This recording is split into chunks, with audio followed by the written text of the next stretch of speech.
बोल राधा रानी सरकार की जय। युधिष्ठिर से भगवान से कहते कि हे प्रभु, कि आपने एकादशी का जो फाल्गुन कृष्ण पक्ष की श्रवण कराई थी, बड़ा अच्छा सुंदर प्रसंग आपने बतलाया। जिस एकादशी के व्रत को श्रवण करने से मनुष्य को वाजपेयी यज्ञ का फल जो है प्राप्त हो जाता है। आज भगवान श्री कृष्ण युधिष्ठिर से कहते हैं कि युधिष्ठिर, अब मैं आपको जो है फाल्गुन मास के जो शुक्ल पक्ष की एकादशी है उसका प्रसंग मैं तुम्हें सुनाने जा रहा हूं। इसलिए महाराज, हे धर्मनंदन, आप श्रवण कीजिए कि एक समय की बात है कि राजा मानधाता ने एक महात्मा वशिष्ठ जी को इस एकादशी का जो प्रसंग है वह प्रसंग बतलाया। जो फाल्गुन मास के शुक्ल पक्ष की एकादशी होती है, सो हे युधिष्ठिर, इस एकादशी को आमली एकादशी के नाम से इसको जाना जाता है। इस एकादशी में भगवान को प्रसन्न करने के लिए आंवले के वृक्ष का पूजन किया जाता है, जिसके पूजन करने से भगवान वासुदेव जो है बड़े प्रसन्न होते हैं। तो हे राजा, इस पवित्र आमली एकादशी का जो वर्णन है, यह जो भगवान विष्णु के लोक की प्राप्ति को कराने वाला है। जो मनुष्य श्रद्धा भक्ति युक्त होकर के इन समस्त एकादशियों का श्रवण कर लेता है, उनको मनोवांछित फल की प्राप्ति होती। तो हे राजा, एक समय मानधाता ने पूछा, हे ब्राह्मण श्रेष्ठ, ये जो आमली एकादशी है, यह आमली एकादशी की उत्पत्ति कैसे हुई? सो कृपया करके मुझे इसके उत्पन्न होने का आप वर्णन बतलाइए। इसका जन्म कैसे हुआ? मैं आपके मुखार बिंद से यह श्रवण करना चाहता हूं। तब वशिष्ठ ऋषि कहने लगे, आप श्रवण कीजिए, मैं आपको बतलाता हूं कि इस पृथ्वी पर जो आमले की उत्पत्ति या कैसे हुई आपने मुझसे पूछा, तो मैं आपको बतलाता हूं। सही बात, इस आमली का एक महान जो वृक्ष है, यह सब पापों का नाश करने वाला है। और एक समय भगवान विष्णु ने अपने मुंह से जो थूक नीचे पृथ्वी पर गिराया था, उसी से जो है उनके मुखार बिंदु से चंद्रमा के समान एक कांतिमान एक बिंदु जो है प्रकट हो गई।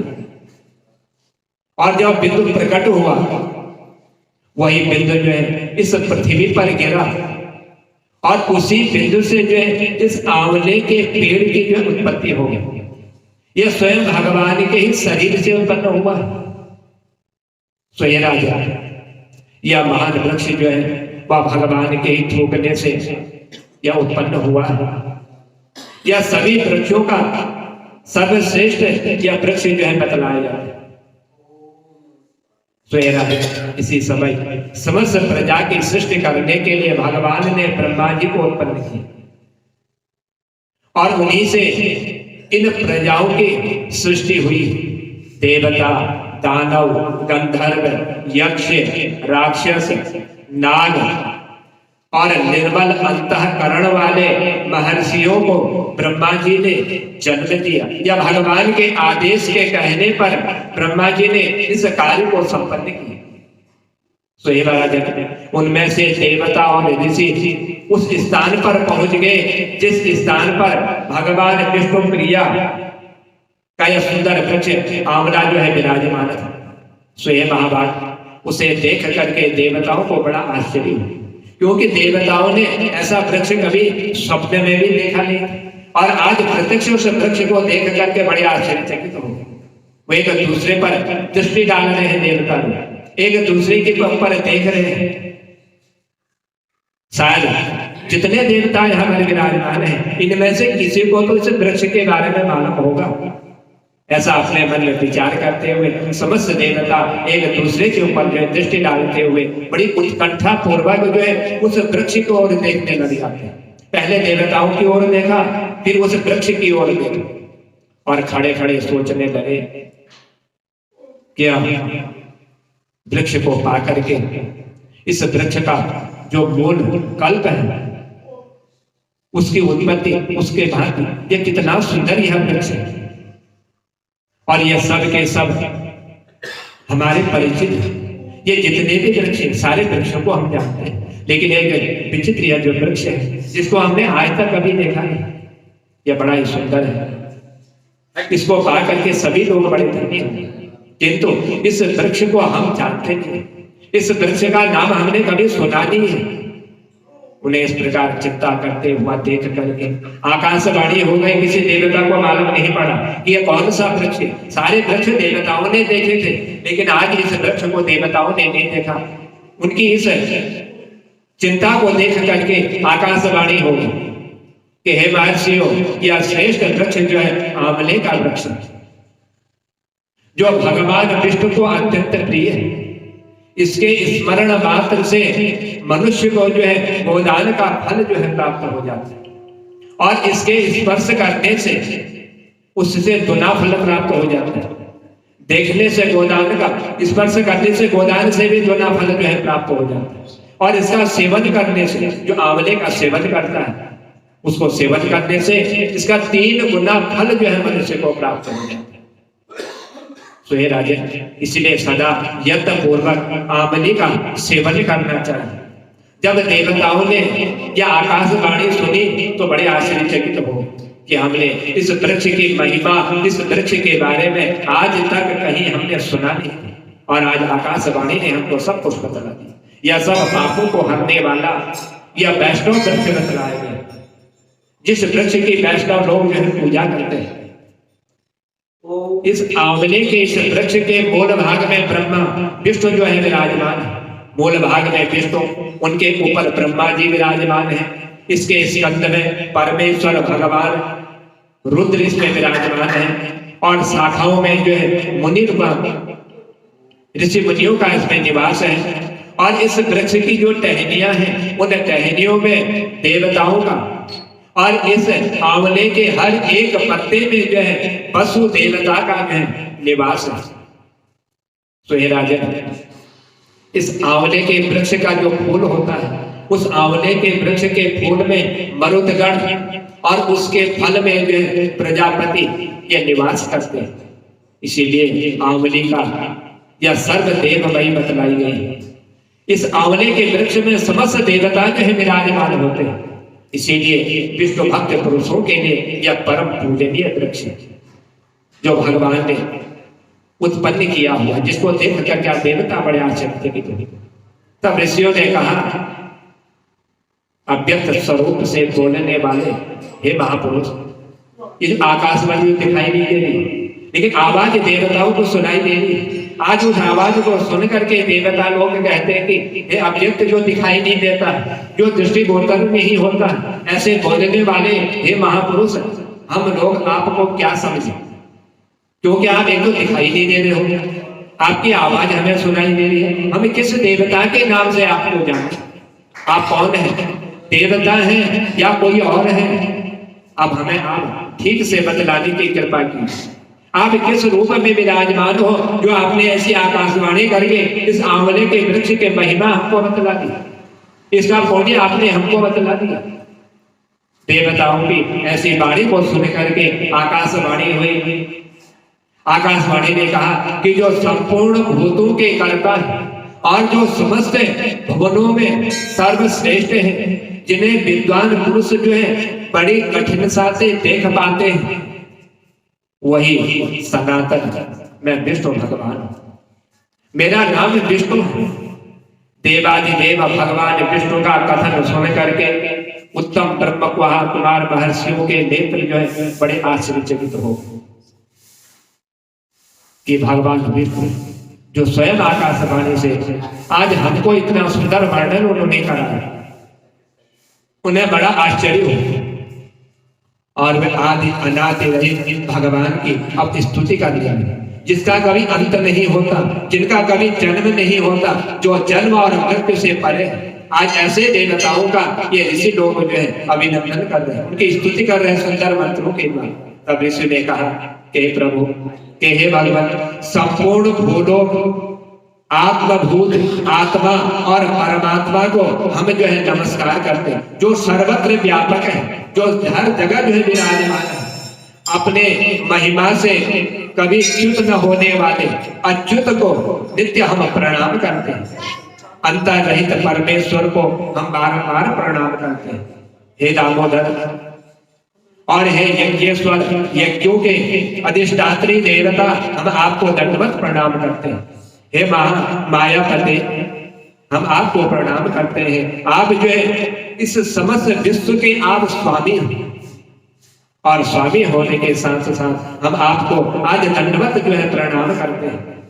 ऋषियों की इस प्रकार स्तुति सुनने पर भगवान श्री हरि बड़े संतुष्ट हो गए आज देवताओं से, और संतुष्ट होकर के देवताओं से कहने लगे कि हे महर्षियों, तुम्हें कौन सा अभिष्ट वरदान मैं प्रदान करूं? मैं तुम्हें कौन सा वरदान हूं कि आज तुमने मेरी बड़ी सुंदर महिमा का वर्णन किया और मुझे तुमने दंडवत प्रणाम किया हुआ। अब मैं आपको वर देना चाहता हूं कि कौन सा वर मैं आपको दूं, कौन सा वरदान दूं?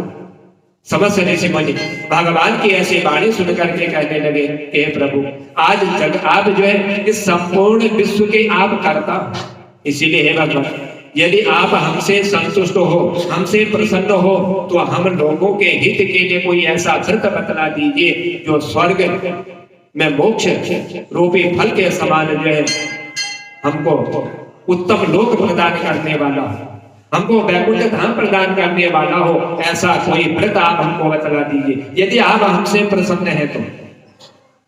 समस्त ऋषियों की ऐसी वाणी को सुन करके भगवान विष्णु ने कहा कि हे महर्षियों, आप श्रवण कीजिए। ये फाल्गुन मास की जो शुक्ल पक्ष की जो एकादशी आती है, या एकादशी जो है पुण्य फल प्रदान करने वाली है।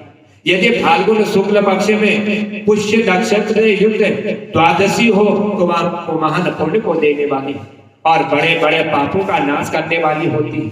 इसलिए ब्राह्मण उसमें जो विशेष कर्तव्य है, जैसे आंवले एकादशी में आंवले के वृक्ष के पास जाकर के वहां पर रात्रि को जागरण करना, इससे मनुष्य सब पापों से छूट जाता है। जो आंवले एकादशी के दिन उस वृक्ष के नीचे विराजमान होकर के रात्रि भर जो है जागरण कर लेता है और सहस्त्र रोजानों का फल जो है उसको प्राप्त हो जाता है। इसलिए हे मेरे प्रिय गणों, यह व्रतों में उत्तम व्रत है जिसे मैंने तुम लोगों को बतलाया है। इस व्रत को करने वाला मनुष्य जो है समस्त पाप कर्मों से जो है मुक्ति को प्राप्त हो जाता है। आज भगवान के मुखार बिंद से इस आंवली की एकादशी की कथा श्रवण करते हुए ऋषि लोग कहने लगे कि हे भगवान, कि हे प्रभु, इस व्रत की विधि आप हमको बतला दीजिए, या कैसे इस व्रत को पूर्ण किया जाता है, इसके देवता कौन है, नमस्कार और मंत्र कौन से बतलाए गए, उस समय स्नान और दान कैसे किया जाता है, पूजन की कौन सी विधि है और उसके लिए मंत्र कौन से हैं, यह सब जो है आप हमको यथार्थ रूप में आज बतलाने की कृपा कीजिए। मैं आपके मुखार बिंद से श्रवण करना चाहता हूँ। भगवान विष्णु ने कहा कि हे ब्राह्मणों, इस व्रत की जो उत्तम विधि है वह आप श्रवण कीजिए। एकादशी को प्रातः काल दंत धावन करके संकल्प करें, कहेंगे हे पुंडरीकाक्ष, हे अच्युत, मैं एकादशी को निराहार रह करके दूसरे दिन भोजन करूंगा, आप मुझे शरण में ले लीजिए। ऐसा नियम लेने के बाद पतित, चोर, पाखंडी, दुराचारी, मर्यादा भंग करने वाला, गुरु पत्नी गामी, इन मनुष्यों से वह एकादशी व्रत करने वाला वार्तालाप न करें, इनसे हमेशा दूर रहें।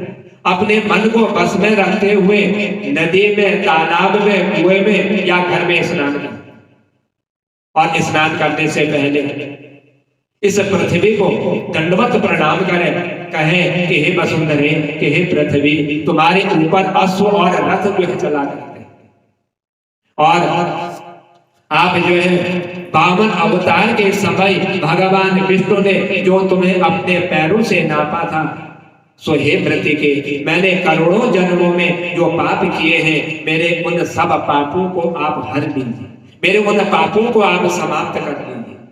इसके बाद पृथ्वी को प्रणाम करते हुए फिर जो है स्नान का मंत्र बोले, कहे कि हे जल की अधिष्ठात्री देवी, हे माता, तुम संपूर्ण भूतों के लिए मेरे जीवन, वही जीवन जो स्वेदज और उद्भिद जाति के जीवों से उत्पन्न होता है, जिनसे मनुष्य की उत्पत्ति होती है, जिनसे जीव उत्पन्न होते हैं। आप उनकी रक्षा करने वाले, उनके रक्षक हैं। और तुम जो है रसों की स्वामिनी हो, मैं तुम्हें दंडवत प्रणाम करता हूँ। आज मैं संपूर्ण तीर्थों, कुंडों, झरनों, नदियों और देव संबंधी सरोवरों में स्नान कर चुका हूँ। मेरा यह स्नान उक्त सभी स्नानों का फल देने वाला हो। आप मेरे इस स्नान से संपूर्ण फल मुझे प्रदान कीजिए। सही ब्राह्मण विद्वान पुरुष को चाहिए कि वह जो है परशुराम की सोने की प्रतिमा बनावे। प्रतिमा अपनी शक्ति और धन के अनुसार 1 या आधे माह से स्वर्ण की होनी चाहिए। स्नान के पश्चात घर आकर के पूजा और हवन करें। इसके बाद सब प्रकार की सामग्री लेकर के आंवले के वृक्ष के पास जाए। वहां वृक्ष के चारों ओर जमीन को साफ कर ले, उसको शुद्ध कर ले। शुद्ध की हुई भूमि में मंत्र पाठ पूर्वक जल से भरे हुए एक नए कलश को वहां पर स्थापित करें उस वृक्ष के नीचे, और कलश में पंचरत्न और दिव्य गंध आदि उसमें डाल दें। फिर श्वेत चंदन से उसको जो है सुसज्जित कर रहे, उसके कंठ में फूलों की माला को पहनावे, सब प्रकार से धूप आदि से उसको सुगंधित करें, और जलते हुए दीपकों की श्रेणी सजा करके उसके समीप रखें कि सब ओर से सुंदर और वह मनोहर वह कलश जो है विराजमान हो, सुंदर लगे। पूजा के लिए नवीन छाता, जूता और वस्त्र भी उसके समीप रखें, और कलश के ऊपर एक पात्र रख करके उसमें जो है खीले भर करके रख देवे। उसके बाद जो है स्वर्णमयी जो परशुराम की मूर्ति बनाई हुई है उसको उस पर स्थापित करते, और निम्न मंत्रों के द्वारा उस मूर्ति का पूजन करें। उनके दोनों घुटनों में, उनकी जांघों में, उनके नाभि में, उनके उदर में, उनके वक्षस्थल में, उनकी बाएं बाह में, उनके दाहिने बाह में और कंठ में, उनके मुख में, उनकी नासिका में, उनके नेत्रों में, इन सब में जो है भगवान विष्णु का जो आवाहन करें, वासुदेव का उसमें आवाहन करें, और संपूर्ण अंगों और मस्तक की पूजा भगवान के ही नाम का उच्चारण करते हुए उस मूर्ति की स्थापना पूजन में। और यही पूजा के मंत्रों के द्वारा जो उनकी पूजा कर लेता है उनको समस्त मनोवांछित फल की प्राप्ति होती है।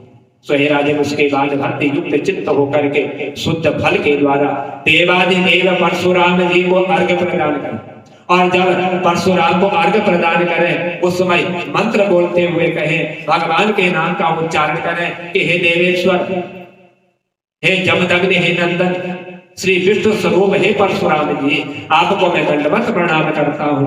आंवले के फल के साथ दिया हुआ मेरा इस अर्घ्य को आप जो है स्वीकार करें, ऐसा परशुराम से अर्घ्य देते वक्त निवेदन करें। उसके बाद भक्ति युक्त चित्त होकर के रात्रि जागरण करें, नृत्य गीत आदि धर्म का उपाख्यान करें, भगवान विष्णु संबंधी कथाओं का और उनकी वार्ताओं का चिंतन करते हुए सारी रात व्यतीत करें। उसके बाद भगवान विष्णु के नाम से लेकर के उस आंवले के वृक्ष की परिक्रमा 108 बार या 28 बार करें, और प्रातः काल होने पर श्री हरि की आरती करें, ब्राह्मण की पूजा करके वहां की सब सामग्री उनको निवेदन कर दें।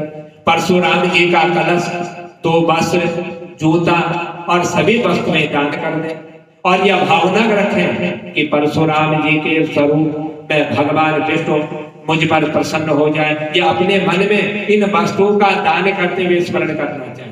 उसके पश्चात इस आंवली का स्पर्श करते हुए उसकी प्रदक्षिणा करें। स्नान करने के बाद विधि पूर्वक ब्राह्मणों को भोजन करावें। उसके बाद जो कुटुंबी आपके हो अपने बंधु बांधव इन सबको साथ बैठा करके स्वयं भोजन करें।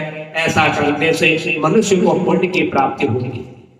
तो ये राजन आप श्रवण कीजिए, संपूर्ण तीर्थों के सेवन से जो पुण्य प्राप्त होता है, जो फल जो है इन तीर्थों के द्वारा होता है, वह सब जो है इस प्रकार के दान देने से मनुष्य को जो है प्राप्त हो जाता है। जो इस आंवले एकादशी के दिन इन वस्तुओं का उस आंवले के वृक्ष के समीप विराजमान होकर के दान कर देता है, तो समस्त तीर्थों का फल उसको प्राप्त हो जाता है।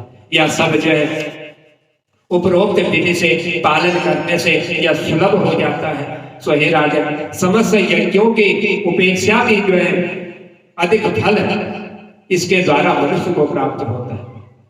इसलिए ब्राह्मण श्रेष्ठों, इसमें किसी प्रकार का कोई संदेश नहीं।